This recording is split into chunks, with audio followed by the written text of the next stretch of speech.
சிறுமை, என் சிறுமை, என் சிறுமை.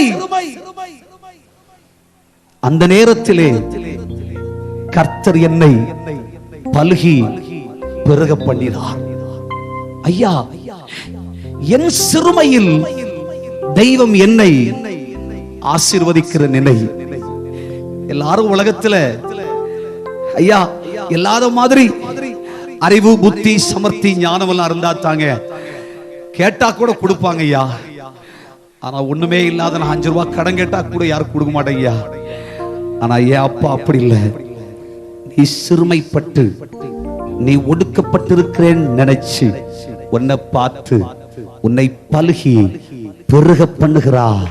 உன்னை பலுகி பெருக பண்ணுகிறார். உன்னை வர்த்திக்க பண்ணுகிறார்.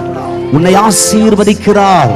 உன் சிறுமை நானும் என் பிள்ளையும் புசித்து சாவதற்கு ஒரு பிடி மாவும் கொஞ்சம் எண்ணெயும் இருக்கிறது என்பதுதான் உன் வாழ்க்கையின் நிலை.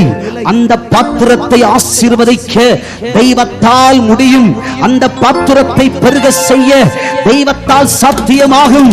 அந்த மாவு பாத்திரத்திலே மாவை பெருக பண்ணுவதற்கு கர்த்தர் வல்லவர்.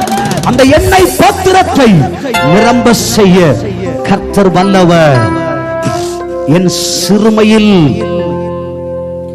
என்னை கர்த்தர் பெருக பண்ணினார் என்று சொல்லி அவனுக்கு எப்ராஹிம் என்று பெயரிட்டார். கரங்களை தட்டி கர்த்தரை மகிமைப்படுத்துவோம்.